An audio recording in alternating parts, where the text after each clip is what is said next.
Bismillah, Assalamualaikum warahmatullahi wabarakatuh. Alhamdulillah dan katsiran thayyiban mubarakan fih kama yuhibbu rabbuna wa yarda. Asyhadu an la ilaha illallah wahdahu la syarika lah wa asyhadu anna Muhammadan abduhu wa rasuluh. Allahumma shalli ala Muhammad wa ala ali Muhammad. Alhamdulillahilladzi bi ni'matihi tatimmu shalihat. Alhamdulillah kita bertemu kembali ya. Setelah 2 bulan yang lalu, tidak terasa 2 bulan yang lalu. Bulan lalu tuh pas Idul Adha, pas itu. Jadi alhamdulillah setelah 2 bulan kita bertemu kembali. Kalau tidak salah kita terakhir itu membahas tentang sujud sahwi ya. Jadi tentang sujud sahwi. Sekarang kita lanjutkan, yaitu masih di sujud sahwi.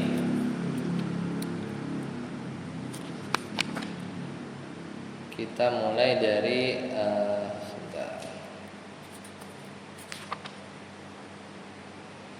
sujud sahwi sudah selesai ya.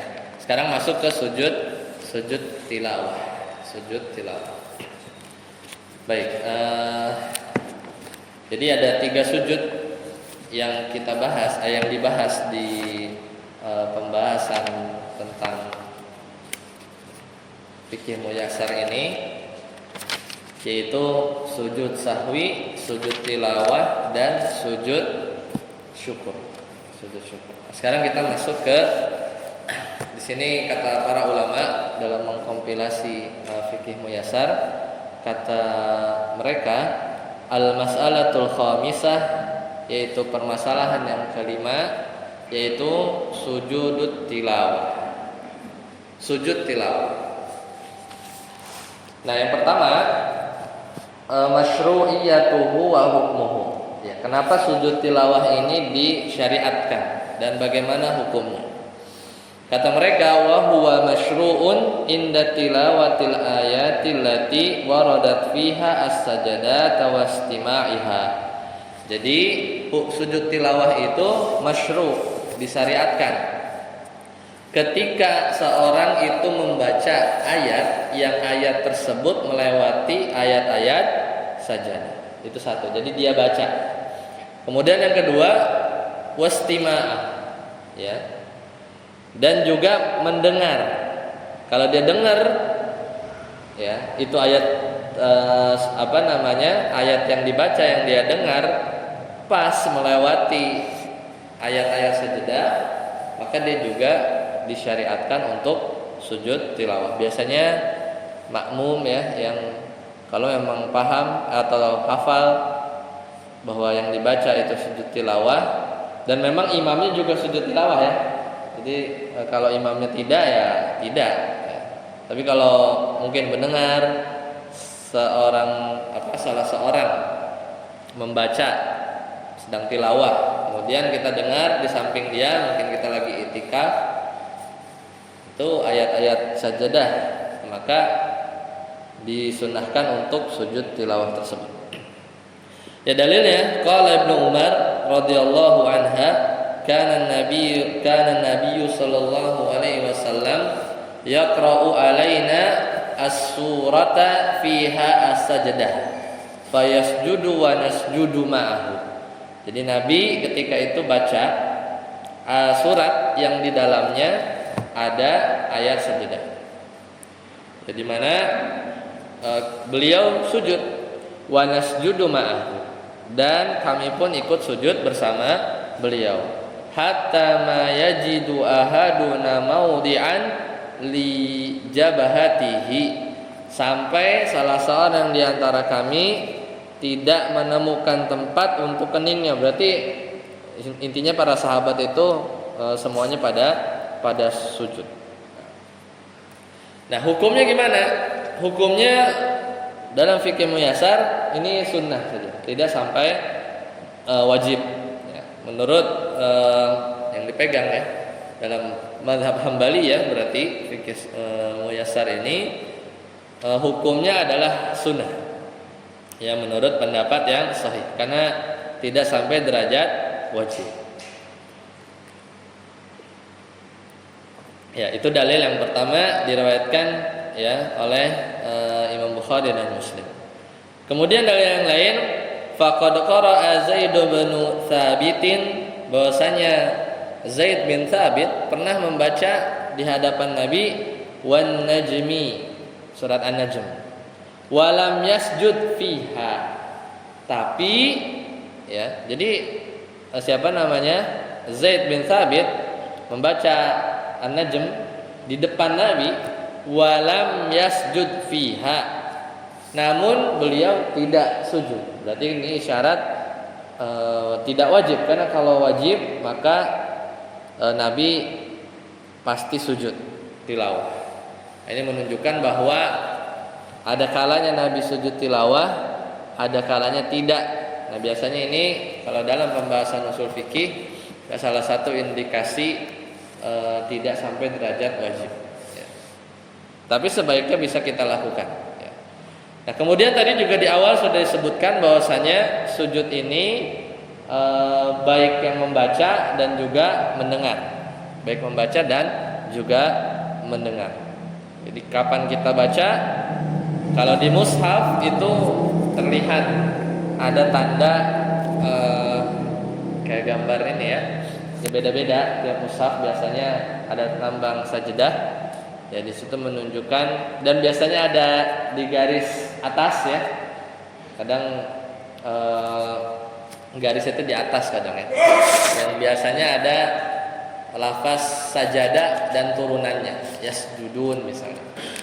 Seperti itu. Kadang di garis atas ya. Kadang di garis bawah biasanya Latin ya, supaya agak beda. Ya, itu terkait disyariatkannya dan juga hukumnya. Nah, sekarang fadluhu, bagaimana keutamanya? An Abi Hurairah radhiyallahu anhu anin Nabi sallallahu alaihi wasallam annahu qala idza qara'a ibnu Adam, ya, ketika seorang anak Adam, maksudnya siapapun atau manusia membaca ayat sajadah, as-sajadata, fasajada, kemudian dia sujud, ini sebenarnya dia menghinakan iblis yang ketika mereka diminta sujud gak mau sujud. Jadi ini hadis diriwayatkan oleh Imam Muslim. Jadi kalau ada manusia membaca ayat sajadah lalu dia sujud, fasajada i'tazala syaitanu, maka setan itu menyimpal, kabur sambil nangis. Ya beki, sambil menangis. Yaqul, setan itu ngomong, ya wailahu umira banu Adam bis sujud, celakalah aku, maksudnya ya, nenek moyangnya dan iblis tentunya masih ada. Celakalah manusia, maksudnya celakalah aku ya, ketika ibnu Adam, maksudnya manusia, diperintahkan untuk sujud, fasajada, maka dia sujud. Falahul jannah, maka dia dapat surga. Wa umirtu, sedangkan aku, maksudnya setan ya, bis sujud, diperintahkan untuk sujud, fa abaitu faliyan nar, aku nolak, aku enggan, maka bagiku neraka. Jadi itu hikmah dibalik adanya sujud tilawah ini ya. Dan ayat-ayat yang menunjukkan tentang enggannya iblis itu tidak mau sujud ketika diperintahkan, itu kalau tidak salah di mazhab Hambali juga, Imam Ahmad bin Hambal beristidlal dengan ayat tersebut tentang status orang yang dia nggak mau sholat karena sengaja malas gitu ya. Dan itu bahkan kalau sampai meyakini dan seterusnya ya, bahkan yang agak keras sebenarnya di mazhab Syafi'i ya, itu rincian hukum orang-orang yang nggak mau sholat itu agak detail kalau di mazhab Syafi'i. Imam Ahmad bin Hambal menjadikan ayat model-model tadi, kan kita banyak ya, kita ketemu di surat Al-Kahfi ya, fasajadal malaikatu illa iblisa abas wastakbar ya, aba wastakbara, dia sombong dan yang semisalnya, itu sebagai dalil bahwa yaitu kufurnya orang yang meninggalkan sholat ya dengan sengaja, dan apalagi tidak meyakini bahwa sholat itu wajib. Kenapa? Karena ketika iblis diperintahkan oleh Allah untuk sujud kepada siapa? Adam, bukan Allah sujudnya. Itu nggak mau, ya aja masuk neraka, apalagi ini manusia diperintahkannya sama, yang merintahkan siapa? Allah, untuk sujud ke Allah lagi, makin tinggi, nggak mau juga. Berarti kan gimana? Kiasnya ke atas ya, analoginya ke atas, lebih parah lagi, lebih berhak lagi untuk mendapatkan neraka. Kurang lebih begitu cara berpikirnya para ulama atau beristidlal ya tentang menghukumi ya orang-orang. Sebenarnya rinciannya panjang, tapi diambil ayat ini dalam konteks iblis enggan sujud kepada Nabi Adam atas perintah Allah. Lebih-lebih ada orang diperintah sama Allah untuk sujud ke dirinya, nggak mau. Berarti kan lebih parah kan? Lebih parah dari iblis. Yaitu orang-orang yang enggan, menolak atau mengatakan sholat tidak wajib atau seterusnya. Ya, itu tidak dibahas ini. Cuman di mazhab Imam Hambali menjadikan ayat-ayat itu sebagai dalil-dalil yang mendukung tentang kufurnya orang-orang yang meyakini bahwasanya sholat itu tidak wajib. Berarti kan dia lebih-lebih dari iblis. Nah, kemudian sifatuhu wa kaifiyatuhu. Sifat-sifat bagaimana sujud tilawah ini dan bagaimana caranya. Maka mudah, kata mereka para ulama, yasjudu sajadatan wahidatan. Cukup sujud sekali aja. Cukup sujud satu kali. Wa yukabbiru idza sajada. Bertakbir ketika sujud, wa yaqul fi sujudihi, kemudian dia berucap dalam sujudnya subhana rabbiyal a'la. Udah, kalau itu selesai ya, jadi memuji Allah sebagaimana kita sujud dalam sholat. Kama yaqulu fi sujudis shalah, persis seperti sujud sholat. Wa yaqulu aidan, tapi juga dia bisa tambahkan subhanakallahumma rabbana wa bihamdika allahumma ighfirli. Kalau mau ditambahin berarti subhana rabbiyal a'la, subhanaka allahumma rabbana wa bihamdika, kemudian kita minta ampun allahumma ighfirli. Itu setan lari tuh. I'tazala syaitan sambil ngomong ya wailahu umira benu Adam bisujudi fasajada. Anak Adam diperintah sujud, falahul jannah wa umirtu, dan aku diperintah untuk sujud ya, fa abaitu, aku nolak, faliyan nar ya, sedangkan aku dapat neraka ya. Itu setan seperti itu. Dan juga tidak apa-apa kalau kita baca yang biasanya juga kita hafal, sajada wajhiya lilladzi khalaqahu wa syaqqa sam'ahu wa basaruhu bihaulihi wa quwwatihi. Ini dulu yang pertama saya hafal ya, kalau baca sujud tilawah, karena dulu punya Quran terus di talinya itu ada doa ini. Jadi pertama kali hafal doanya gitu, sajada wajhiya, wajahku bersujud, sajada sujud, wajhiya wajah saya, wajah aku, sajada wajhiya wajahku sujud, lilladzi khalaqahu, kepada yang menciptakan wajah ini, wa syaqqa sam'ahu, dan membuka pendengaran ini, wa basarahu, dan penglihatan ini, bihaulihi, dengan daya, wa quwwatihi, dan kekuatan Allah Subhanahu wa taala. Jadi benar-benar merendah ya, benar-benar merendah. Makanya posisi orang yang terdekat dengan Allah Subhanahu wa taala adalah ketika sujud. Ketika semua orang memposisikan kepalanya sambil merendah, bahkan lebih rendah daripada kemaluannya sambil memuji Allah Subhanahu wa taala. Makanya benar-benar sujud itu, posisi sujud untuk berdoa itu adalah posisi yang sangat merendahkan diri kepada Allah Subhanahu wa taala dan puncak dari ibadah ya, seperti itu. Baik. Selanjutnya yang terakhir mawadi'u sujudit tilawah fil Quran. Jadi posisinya di Al-Qur'an itu ada 14. Ini menurut mazhab Imam Hambali. Perlu dicek apakah sama dengan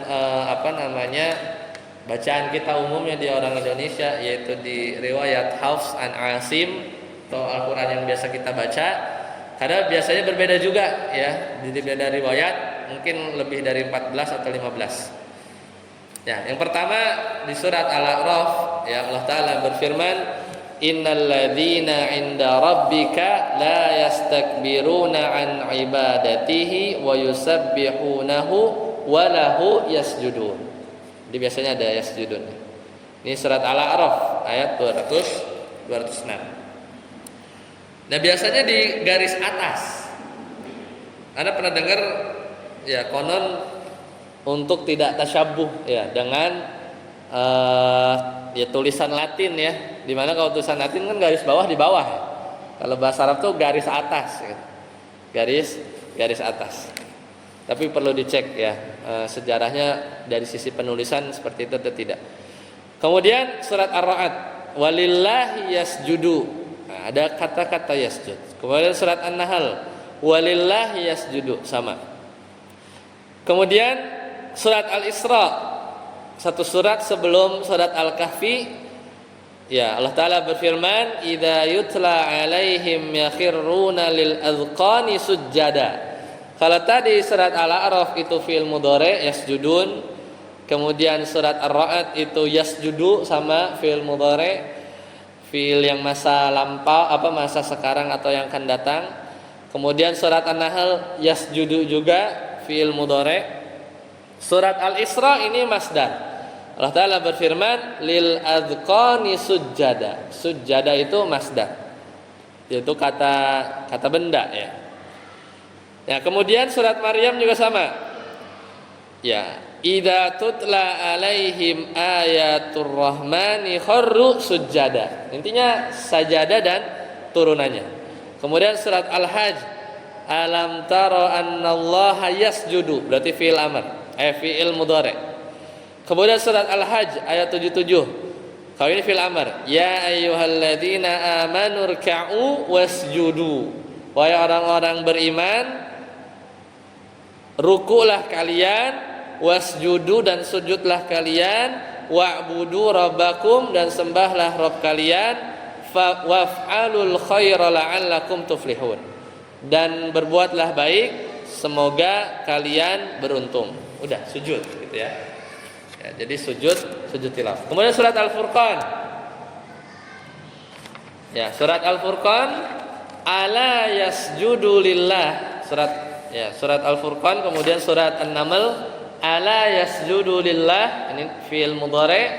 Surat As-Sajdah ayat 15, kharru sujada, sama lafaznya masdar.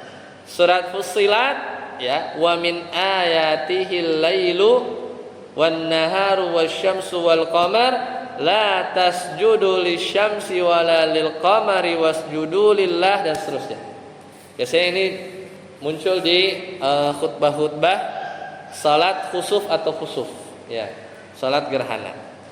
Salat An-Najm tadi yang Zaid bin Sabit membaca ini di depan Nabi, tapi Nabi enggak sujud.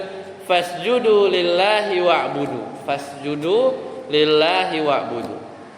Kemudian surat Al-Insyiqaq ini masuk di juz amma, ada dua, itu wa idza quri'a alaihimul qur'anu la yasjudun, dan surat Al-Alaq, kalla la tuti'hu wasjud waqtarib.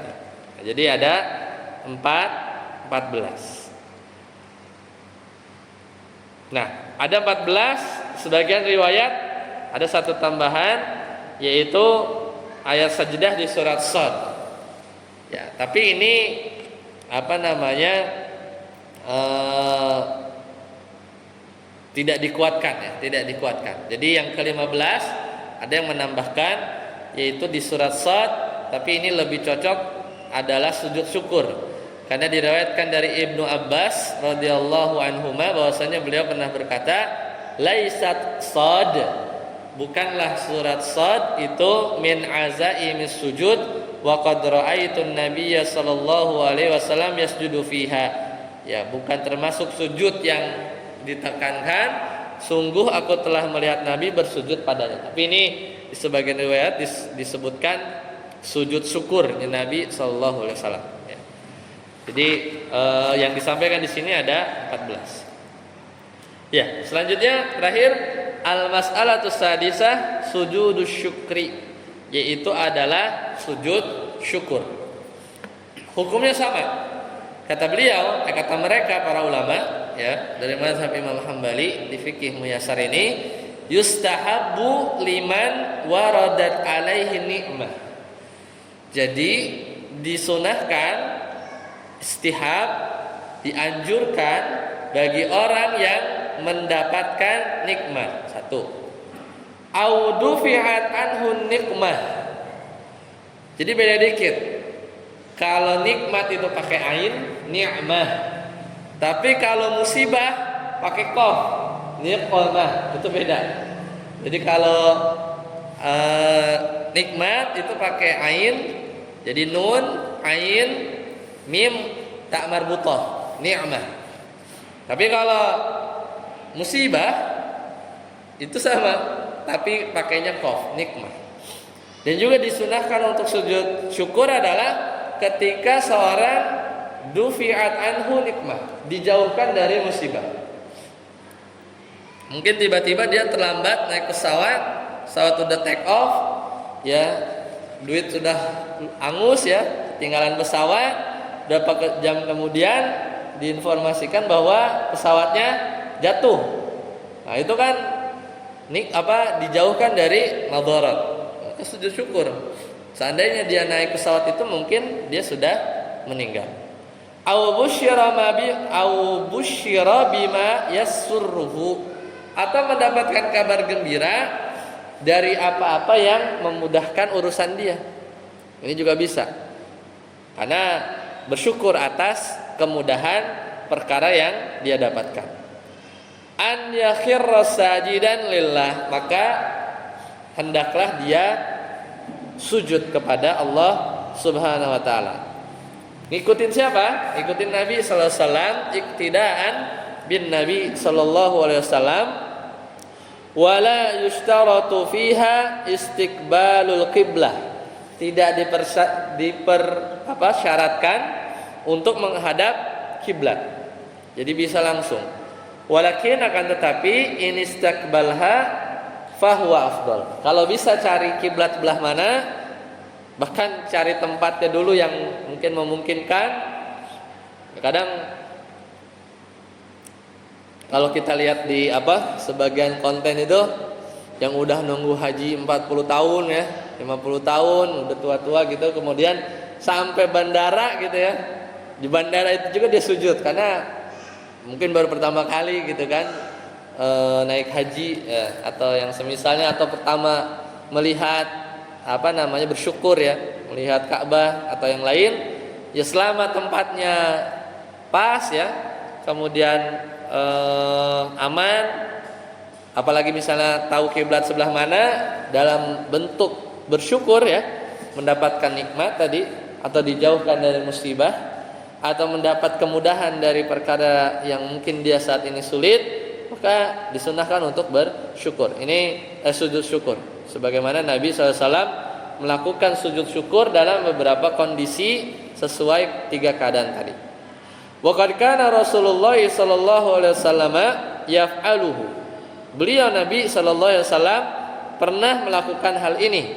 Fa'an Abi Bakrah, yaitu dari Abu Bakrah, anna Nabiyya sallallahu alaihi wasallam kana idza atahu amrun yasurruhu aw yusarru bihi kharra sajidan syakiran lillah tabaraka wa taala. Bahkan kalau Nabi itu ketika datang satu perkara yang buat dirinya bahagia atau diberi kabar gembira ya kepada Nabi SAW, maka beliau kharra itu tersungkur, menyungkurkan diri untuk sujud syakiran lillah sebagai bentuk bersyukur kepada Allah Subhanahu wa taala. Wa kadza fa'alahu sahabah ridwanullahi alaihim.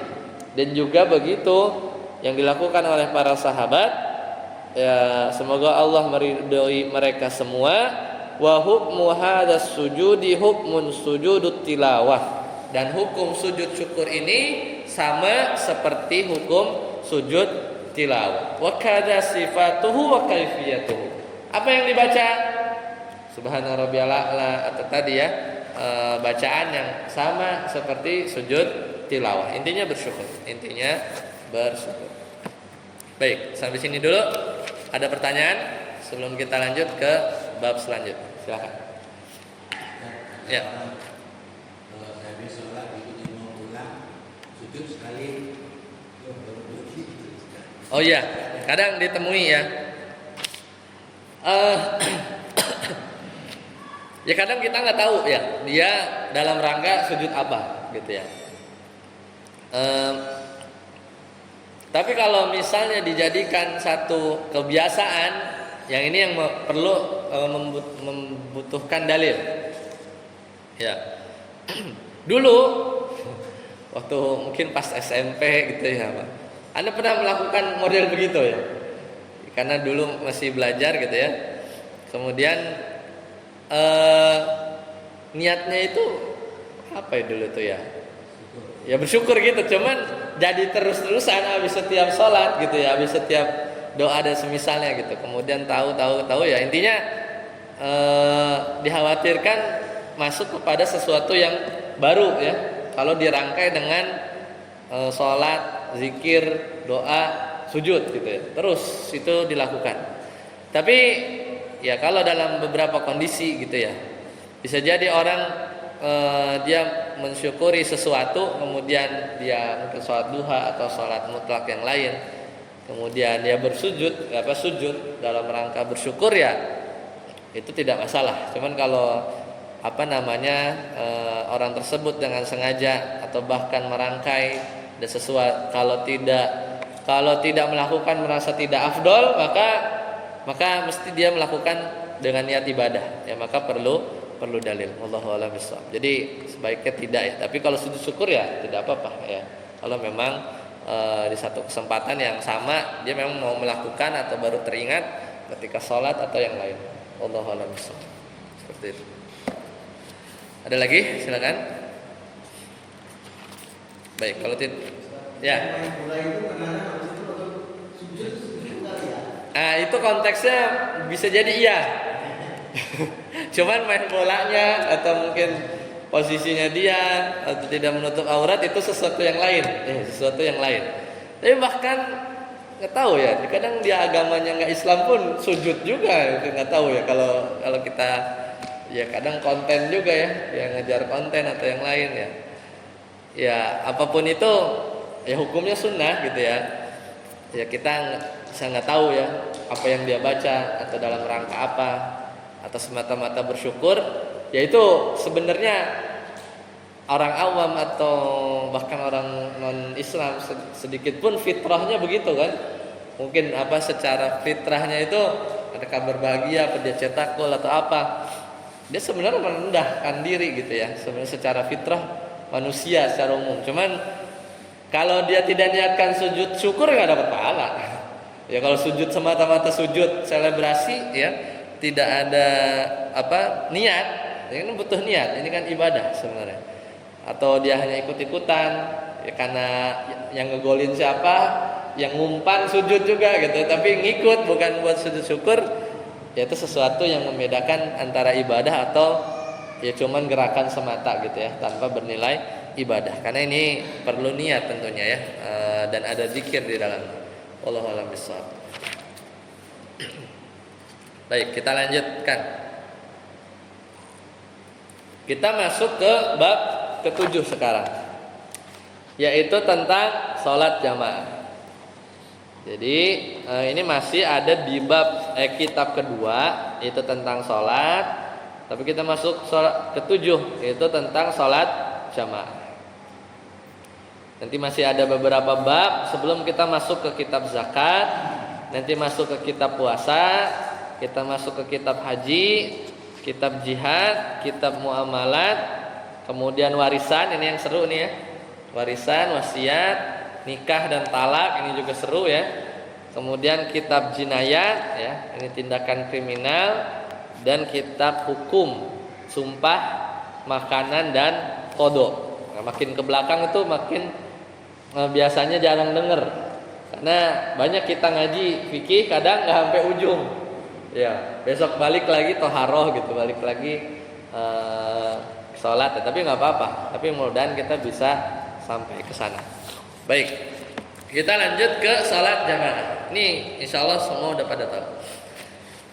Jadi yang pertama, ya kita lihat kata para ulama dari mazhab Hambali yang menulis di kitab Fikih Muyassar ini tentang keutamaan sholat berjamaah. Tentunya kita bisa sebutin ya, bahkan sebelum kita mengkaji ini pahalanya dilipat gandakan ya, 27 derajat.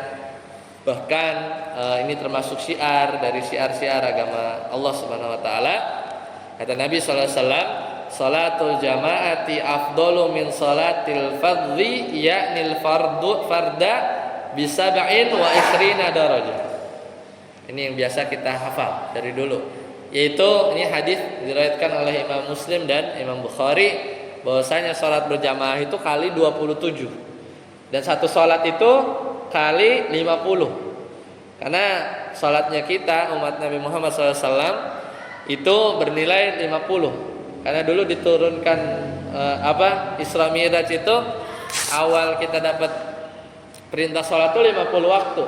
Kemudian bolak-balik sampai 5, bahkan 5 pun Nabi Musa alaihissalam minta untuk balik lagi supaya jadi 3. Kenapa 3? Karena ketika itu Bani Israel, pengalamannya Nabi Musa mungkin ya, 3 waktu saja sholat dari kalangan Bani Israel itu tidak dilakukan, apalagi 5.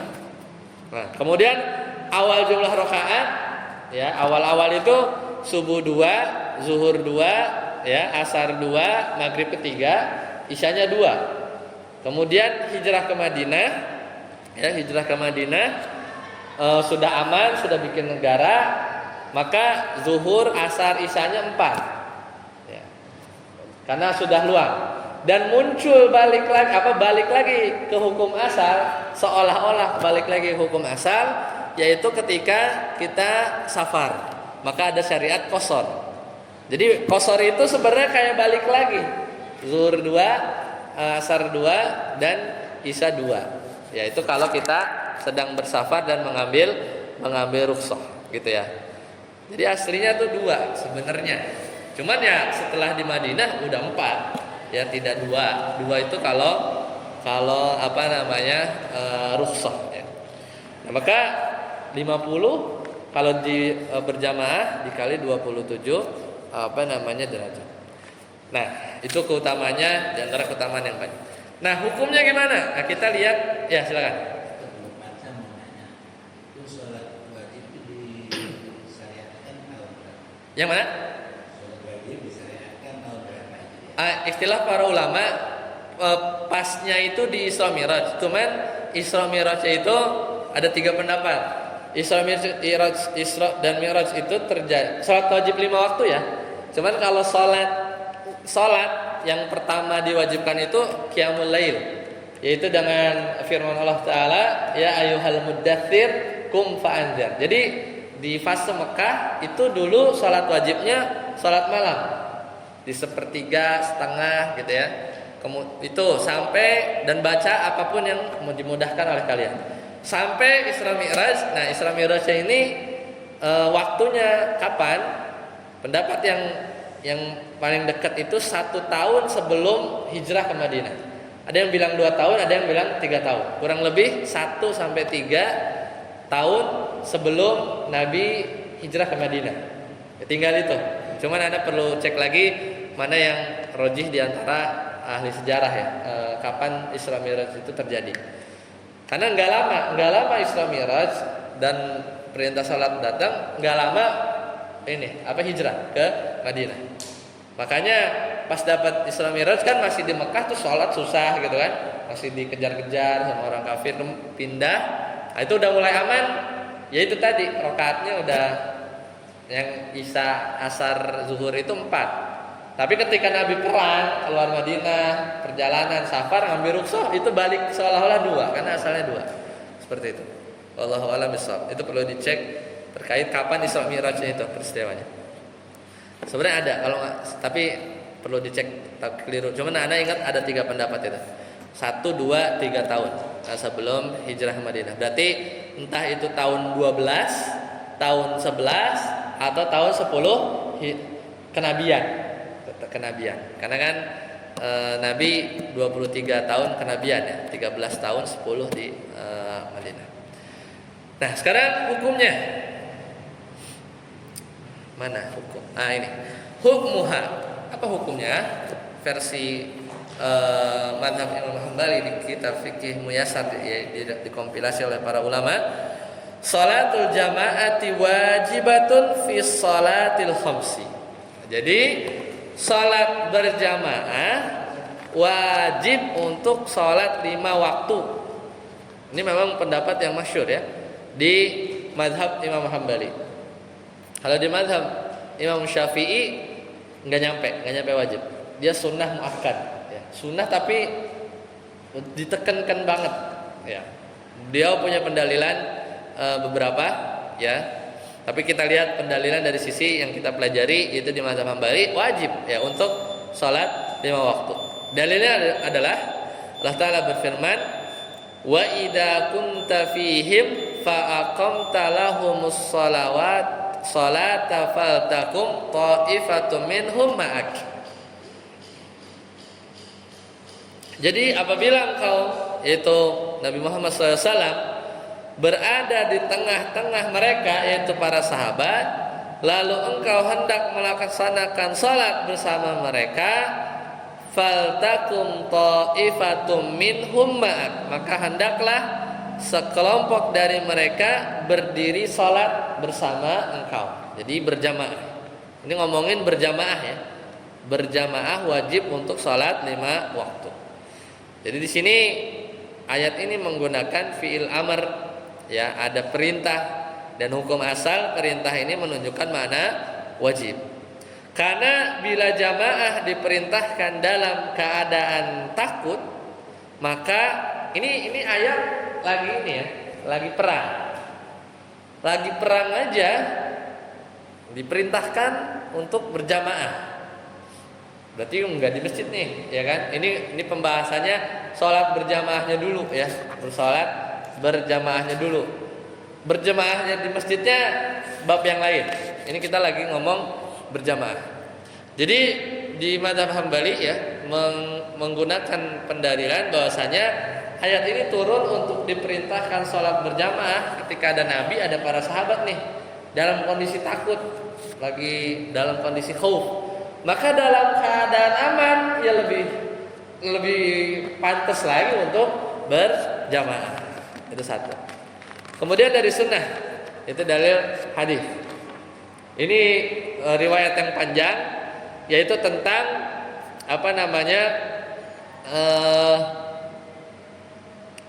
kalau tidak berjamaah diancam untuk dibakar, yaitu rumah-rumah mereka.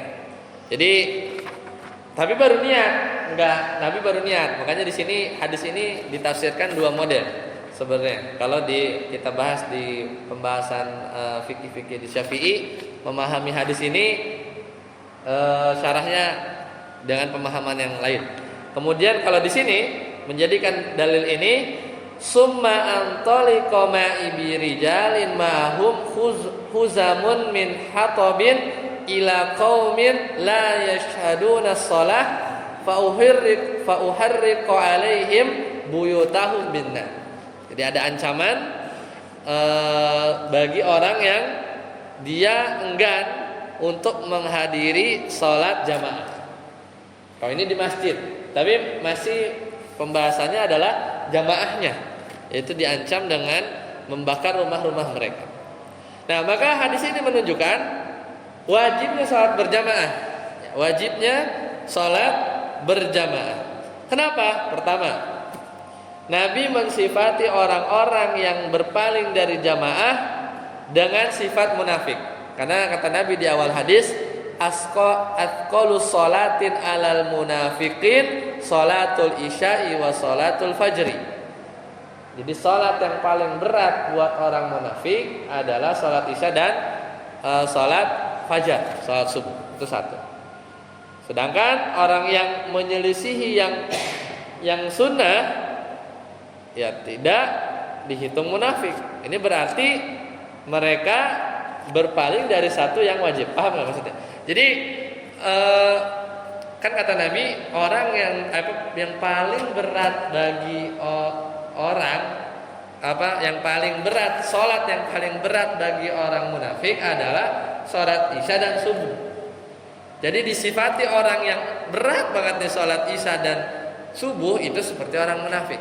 Seandainya sholat isya dan sholat subuh ini sunnah doang, maksudnya berjamaahnya ya, sunnah doang nih, nggak mungkin Nabi nyamain orang yang nggak ngerjain sunnah dengan sifat munafik, begitu pola pikirnya. Jadi mestilah perkara itu perkara yang wajib. Lah orang munafik berat banget lakuin ini, ya itu isyarat bahwa itu wajib. Karena nggak mungkin kalau seandainya hukum sholat sunnah isya subuh berjamaah di masjid itu adalah sunnah bukan sunnah hukumnya sunnah, maksudnya di bawah wajib gitu. Kemudian ada orang sahabat Nabi SAW nggak sholat berat munafik gitu, nggak mungkin. Karena perkara-perkara yang disifati munafik itu pasti levelnya lebih atas, ya seperti itu. Kemudian yang kedua, Nabi berniat menghukum orang yang tidak hadir ya dalam berjamaah. Ya, sedangkan hukuman itu sama. Ingat definisi Definisi wajib itu apa? Kalau dikerjakan, ini definisi usul fikih ya. Kalau dikerjakan dapat pahala, kalau nggak dikerjakan dapat dosa, hukuman, iqobah. Lah, Nabi berniat hukum untuk perkara orang yang nggak hadir ke masjid. Berarti perkara hadir ke masjid ini wajib. Nggak mungkin kalau dia datang ke masjid sunnah doang, nggak mungkin lah hukuman. Nggak mungkin dapat iqobah. Kalau perkaranya sunnah. Itu dua perspektif dalam memahami dalil ini ya. Jadi hanya saja ya Nabi tidak melakukannya ya, karena yang berhak menghukum dengan dibakar itu cuman Allah Subhanahu wa taala. Karena dilarang ya menghukum hukum manusia itu dengan dibakar, nggak boleh. Nah, tapi kalau ada yang berkata beliau tidak melakukan, ini pendapat ya. Satu, karena kalau menghukum dengan api itu nggak boleh, memang ada larangan tersendiri. Itu alasan pertama, makanya nggak jadi gitu kan. Berniat gitu. Tapi poinnya adalah Nabi berniat hukum itu berarti orang-orang ini melanggar satu hal yang wajib. Karena nggak mungkin kalau melanggar yang sunnah tahu dihukum, nggak mungkin. Logikanya tidak mungkin. Yang kedua, nggak jadi karena di dalamnya ada wanita-wanita dan anak-anak. Makanya Nabi nggak jadi. Itu pendapat yang syarah yang lain ya. Jadi kenapa nggak jadi? Karena di dalamnya itu ada kaum anak-anak dan wanita yang tidak diwajibkan untuk berjamaah. Maka ini sebenarnya ancaman yang tidak jadi, tapi itu menimbulkan hukum bahwasanya berjamaah itu wajib. Baik, sampai sini dulu. Insyaallah kita lanjutkan di lain kesempatan. Kita bahas masih tentang sholat berjamaah. Sampai sini. Oh ya, silakan. Ya. Maghrib.